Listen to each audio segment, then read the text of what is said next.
Yep, so here we are in the lab, ready to test the instrument and see how it performs on different sample types. You see the instrument here and the software, the associated software placed next to it. A lot of the basic operation can be done from this small screen here, the touch screen, but more sophisticated operations will take place in the software. Now, let's start with the first thing you always start with, and that's the zero setting. That's normally performed every 120 minutes, 2 hours, but now I'm just initiating it manually. You can see the pipette turns blue. That's the color of a zero setting. We have other colors for cleaning and for samples. And now when you look into the flow system here, you can see what's happening. You can see the pumps in the flow system going up and down, because now it's going to flush the system so that only zero liquid is in there. Then it does a lot of operations before it actually performs the zero setting. It stops and does an alignment of the interferometer at every zero setting. It also performs an adjustment of the back pressure valve, so that's always in place in comparison to previous versions of instruments where that was only done when a service engineer was looking at the instrument. So that's actually what it's doing now. It's aligning the interferometer. Once that's done, it will start measuring the zero setting.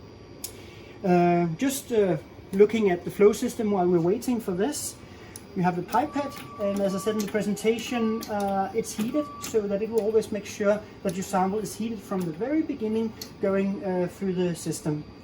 Now, some of you might worry that then it will be hot, so you can burn your fingers. That's not the case, because it's only heating when it's measuring a sample. That also means that if something is sitting in the pipette for a while, it's not that it's going to burn onto the surface of the pipette. That's not the case. And now it's in the process of doing the zero setting. It does 3 intakes, and based on that, it does all these evaluations of build-ups in the cuvette, alignment of the interferometer, and all the things that I was talking about, zero setting being a gold mine. And finally, it will compare to the previous zero setting, and if that's all right, you get a green check mark on the screen. And I think it's doing the 3rd duplicate now, if I'm not mistaken. So we'll just have to be patient until that is finished.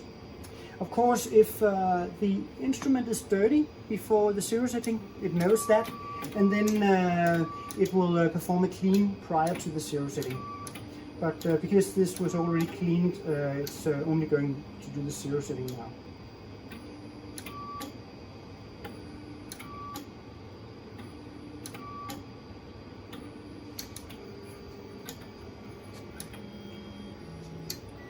Yeah, and now it's performing the zero setting. This instrument contains a conductivity sensor, which is sitting here. That is also standardized during the zero setting, just like the spectrum, and that gives a little longer measurement time for the zero setting for instruments with a conductivity sensor. But it's still on the same level as an FT1 and FT2 in terms of the time required for the zero setting. And as I said, the zero setting is only performed every 2 hours, so you're not wasting a lot of time on zero settings because they're so stable. So, and over here we have the clean and the zero, and the color of the clean is purple, zero is blue, and that's also the colors that we are using when putting colors on the pipette.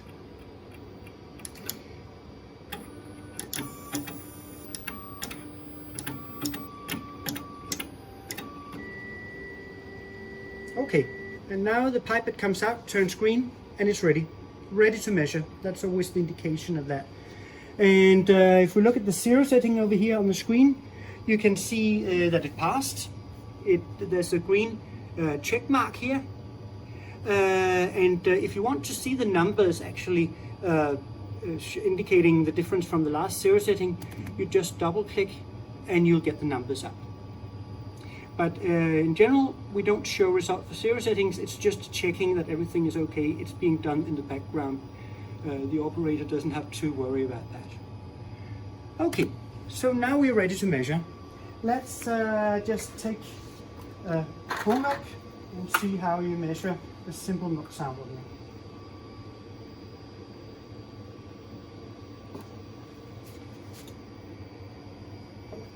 So already the basic milk product here is chosen. Of course, you will set up the instrument according to your products, but this is the product that we're using here. And now I'm operating the instrument from the screen here, and it starts measuring. So all the basic operations like clean and zero and measurement, and also to some extent product selection, can be done from the screen. Now if we look at what it's doing while it's measuring, maybe we should do that next time because it's already done it. Now it's doing the 40 subsamples. And you probably can hear the tuk, tuk, tuk, tuk, tuk. That is when it's doing these pumps measure, pumps measure, pump measure. And now it's doing a post clean. So it's cleaning the cuvette after every sample. That means that there will never be a sample inside the cuvette unless, well, it will only be the 15 seconds taken for the measurement that there'll be sample in there. So build up in the cuvette is a thing of the past because we don't leave anything inside the cuvette. Now, we got some results and they will always appear at the top. That's a little different from previous versions of MilkoScan instruments. We always have the last results at the top, just like when you're using Outlook, for example. Now, that was a milk sample. Let's check out this great carryover that we have. The carryover is very low when measuring different sample types. So let's try to measure a cream and see what happens. So put the cream under. Now I need to choose my cream product, and because I used it recently, the 9 most recent products will be on the screen here. I can choose it straight from the screen and go measure. And now you look at it taking sample in, and now it's pumping in and it's flushing past the cuvette, and now it's it will be taking the last intake, and now it's measuring. That's the 40 subsamples that are taking place there.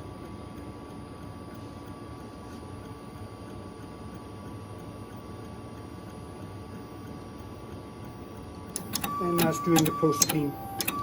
And that's what it's using this pump over here for. It's using that for making sure that it can pump clean through the cuvette after a measurement. Now let's do one more measurement just to compare. And you can see the pipette turns orange when it's active. That's when you cannot take the sample away. But once it turns green, and it actually does that as soon as it has pumped in while it's still measuring, you can take the sample away and place your next sample under the pipette. See, that's already now, so I can remove that now. And I'm just going to clean it a bit. There we go. And then I can place my skim milk, because that's what I'm going to measure next. I can place that under the pipette. So, got my skim milk. That would be using the basic milk product. And go. Now let's look at what the results we've got on the screen. So looking at the fat here for the cream, this was the whole milk sample that we measured. Then we have the fat of the first cream and the fat of the second cream, and you can see there's hardly any difference. And that indicates that this milk sample that we measured just before it is not really diluting it. That's an indication of the excellent carryover that we see. And now we have the first fat sample that we measured. And I said I thought I took this skim milk, but I'm actually measuring whole milk. Doesn't matter. We can still see this effect. I'm just going to measure another replicate of the whole milk just to see what the carryover is like.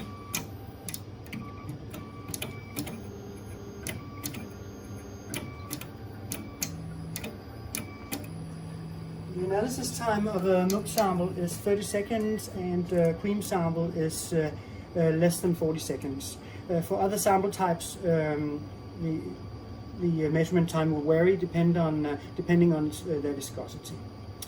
So now it's measured the sample and we can see the result here. And as you can see, there's a slight carryover of 0.05 for the fat, but that's actually a very small number when you consider that it was 38% cream sample, 37% cream sample in there. So that means that you don't have to perform any pre-flush anymore because your carryover between samples is so low. Okay, so let's try to challenge the instrument in another way, because this was fairly simple, it's just milk and cream. But let's try some of the more sticky stuff, like WPC. This is a WPC with approximately 34% solids. Very viscous stuff, like this, if you can see this. Okay, I'll put it under the pipette. Now, because it's very viscous, it needs to pump slower in order to get it in. And that's a setting that you can set up. It's already set up in the standard products coming with the instrument, but I'll just show you where that is. Because we have something here in the software called the product configurator. And when you click that, you can configure all of your different products. And we go to products when it's ready.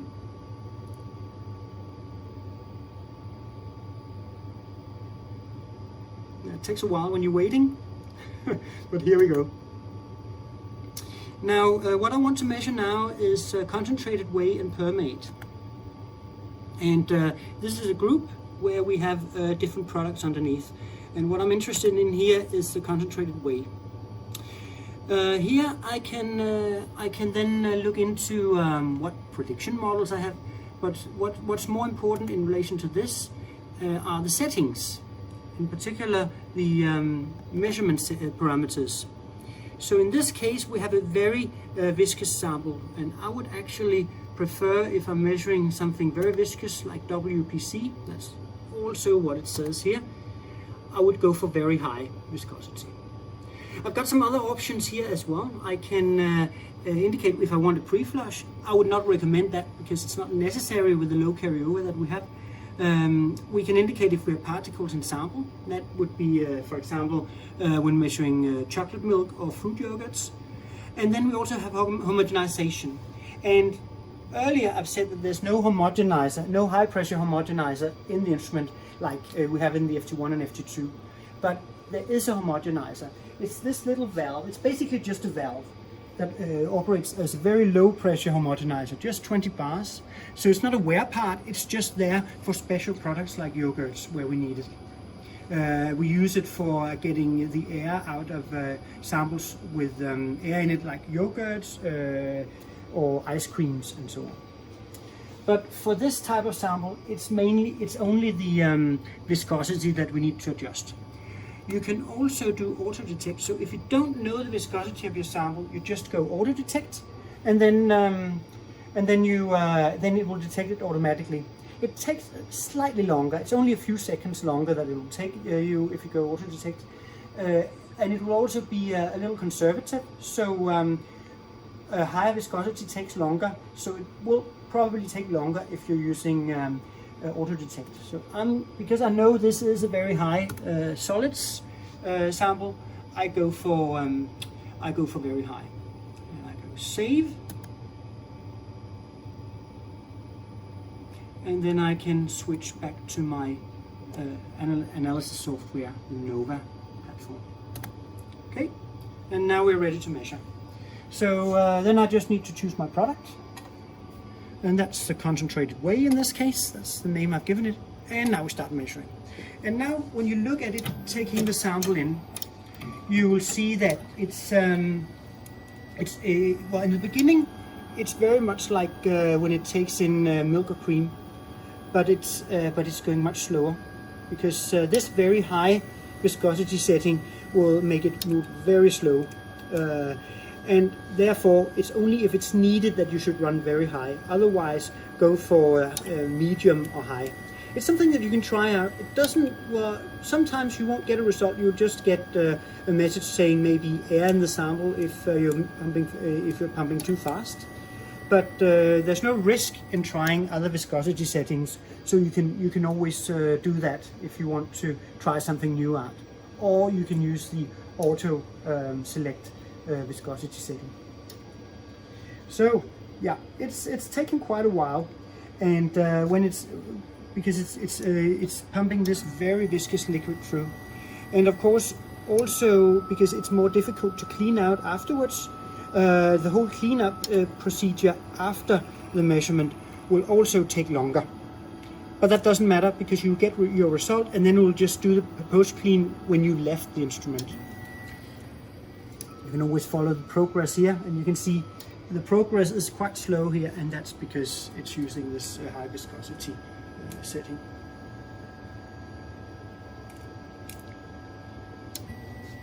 Yeah.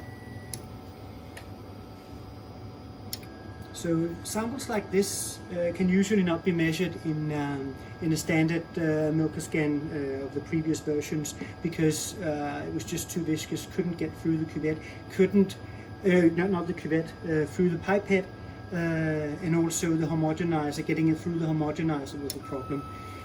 But now you don't have to dilute these sample types anymore, and that means that you, even though it's slow, you're saving time, and you can just leave it to measure. You don't have to be there while it's doing it. So that's one of the big advantages of this new instrument.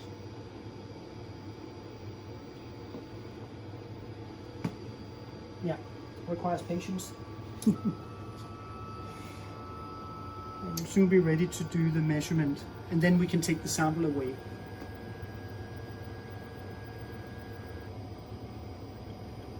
Yeah, and now you can see it turned green down here, and you can also hear the tick, tick, tick, tick, tick, so you can remove the sample. And just leave it to measure and clean. And I'll just clean this up.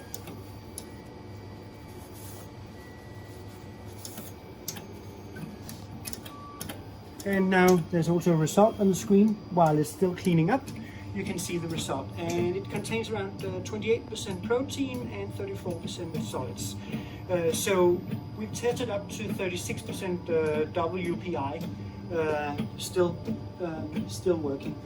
So, but there will of course be some level where we cannot measure. But, so far it has not been a problem. Now, it's doing this post clean, and therefore the flow system is always clean in this part. Of course, it can't flush back through the pipette, because then you get cleaning agent in your sample, and you don't want that to happen. So, so from time to time, you might want to clean the whole system. You do that by pressing the clean button.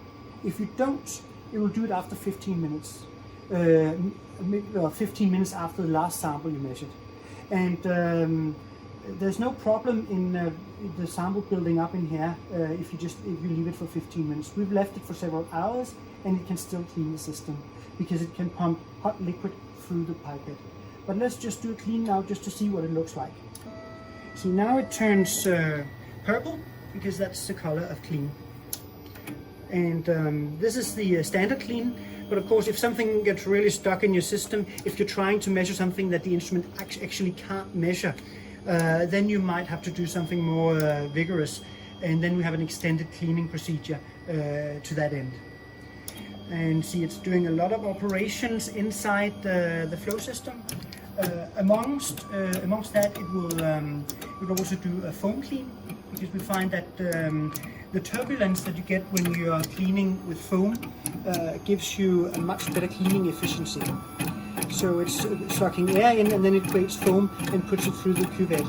And that's one very good method for keeping the cuvette clean. See, it's pumping a lot back and forth between the two pumps.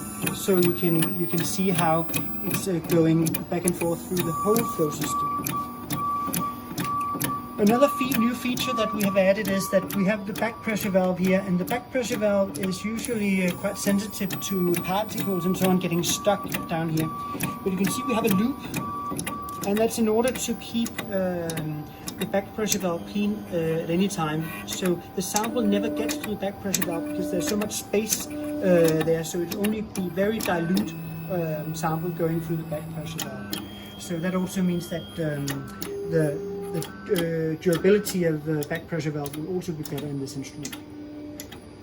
Okay, and we are getting close to the finish of the clean here, and it's coming out, ready to measure. So what's next? Let's try a sour cream, because that's also quite a viscous product, not as viscous as the WPC, but still some level of that. So this is an approximately 6% sour cream that I've got here. So for this, in this case, I'll be choosing the natural yogurt. We also have a fruit yogurt, you can't see it here, but we have a fruit yogurt for things with particles. But this is like a natural yogurt when it's 6% fat. So we've chosen that, and then we start measuring. For this type of product, because it can contain air, we have actually set the homogenizer to be used. So if we're looking at natural yogurt here and the settings, you can see that the homogenization is switched on, and we're running with a high viscosity, so not as high as the WPC that we just measured. If you have a fruit yogurt, you need to also consider the particles in the sample, and then you're checking these two. So it really depends on the sample that you have, but it's very easy to go in and change, and it will take immediate effect. You can use the product immediately after, and it will be running with the settings that you see here. And let's go back and see, because I think, yeah, it's doing the homogenization, and it will start measuring. It's pumping in the last part.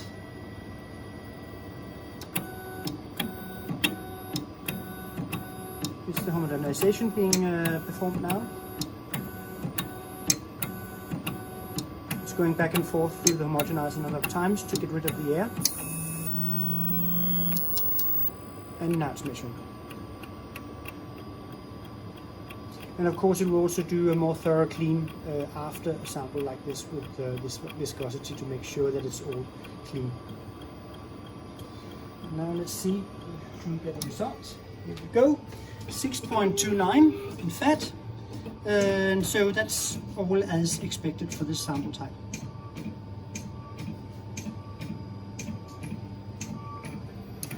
Okay, the last challenge I'm going to give it is particles. Because traditional instruments tend to get stuck with particles in the flow system, because it doesn't have the ability to pump back and forth. But we can handle that with this instrument, because there was this particle setting. We just go back to the settings and see for chocolate milk. It's under concentrated and fortified milks here. Chocolate milk.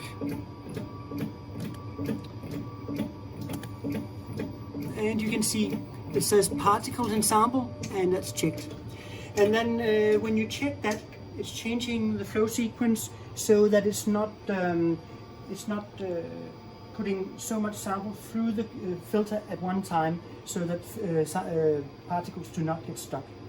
Furthermore, due to the pressure sensors that I mentioned in my presentation in this and that manifold, it can detect when the filter gets blocked with particles. Normally it won't, but let's say you're measuring 30, 40 samples after each other, then you might get a build-up.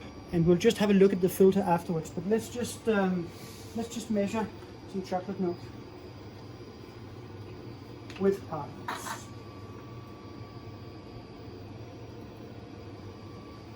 This. Okay, and let's just go back to the analysis mode. Then I'm going to choose my product. The chocolate milk is the one that's handling particles with low viscosity. And then the measurement time will again be a little longer because it has to handle this situation where it wants to avoid blocking the filter in the instrument. So the pumping sequence will be a bit more complex. You see it's doing something now, going back and forth.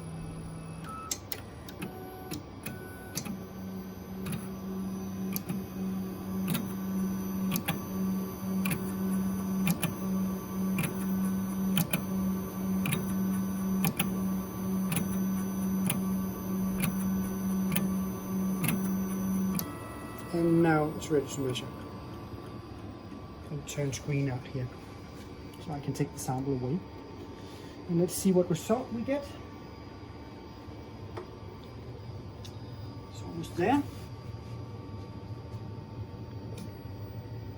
Yeah, 0.45. I think it's 0.5% fat that we have here.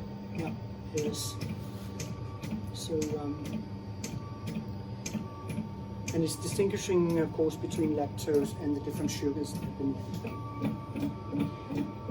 So these are the samples that I wanted to challenge the instrument with. Now let's have a look at the flow system now that we have finished. Once that's cleaned, the clean procedure is somewhat longer for chocolate milk as this, because it contains particles, and we want to make sure that nothing gets stuck in there.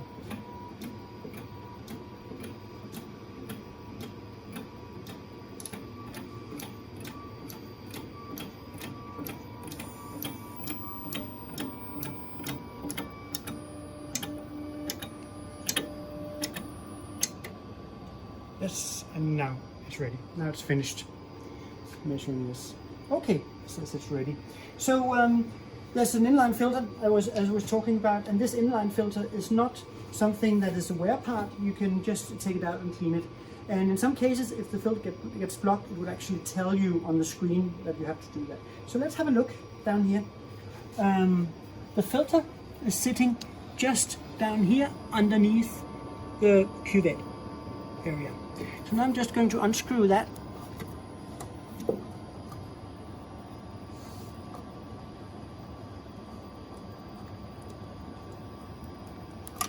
So here we go, it's the filter. And the surface that you see right here, that is the filter. And if there's something sitting on the surface, that is blockage from particles. There may be a few particles on there, that doesn't matter. It will detect if the blockage is too big. When you receive a message saying that it should be cleaned, it's only something you should do if you're told to. Then this brush comes with the instrument, and then you just go under running water and then just brush it like this. Sometimes it's also a good idea to take your cell phone and then shine some light through it and see that it's actually clean. But just brushing it under running water, that's usually enough to clean the filter. So once that's done, you put it back in. And then it's always a good idea to run it clean to make sure that you have got any air out of the system. Getting air into the system is actually not a problem because we don't have a homogenizer, you don't need to worry about de-airing systems and so on. So if your sample runs low and you're sucking air in, doesn't matter. Of course you won't get a result, but you can just take the next sample and it's ready to measure again. Another thing that I really like to show you is how easy it is to change the cuvette. So this is the detector that we have here. It says detector hook up here, and that's because the detector can sit there. So what you do is, when you're changing the cuvette, you just unscrew these two finger screws.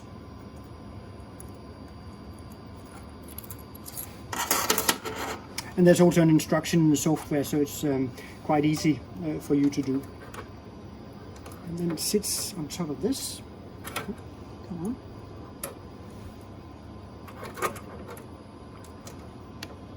Here we go. So now the detector is sitting up here, and then you can see the cuvette.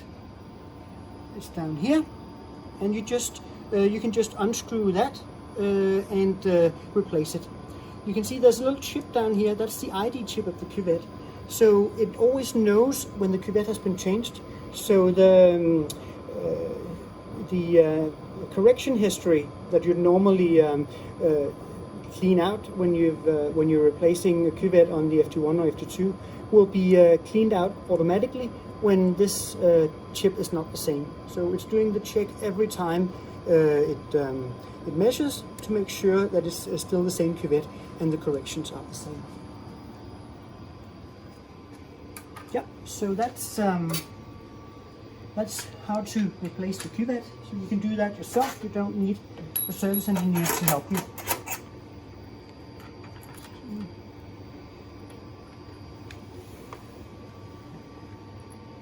Okay.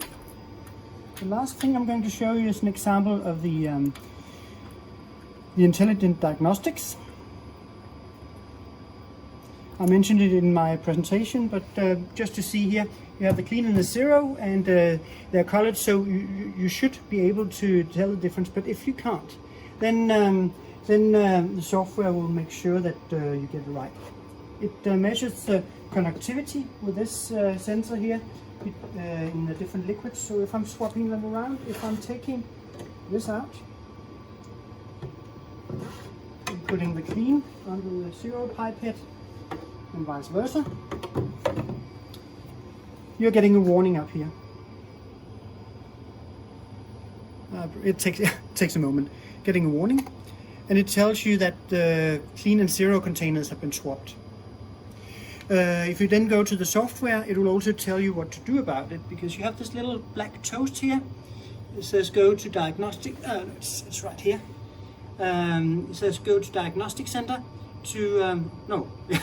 Now I missed it, but then I can always go into this and see what it says. Swap clean and zero containers, go to diagnostic center, and the diagnostic center will tell me exactly where is the problem.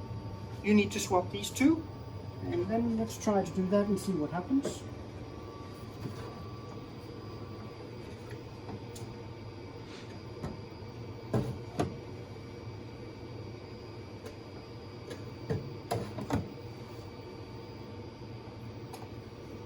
Now it says no diagnostic event detected because I've put them back in place, and then everything is ready to go again. Okay, so this was basically what I wanted to show you here in the lab. If you have any questions, we can discuss them afterwards. Thank you very much.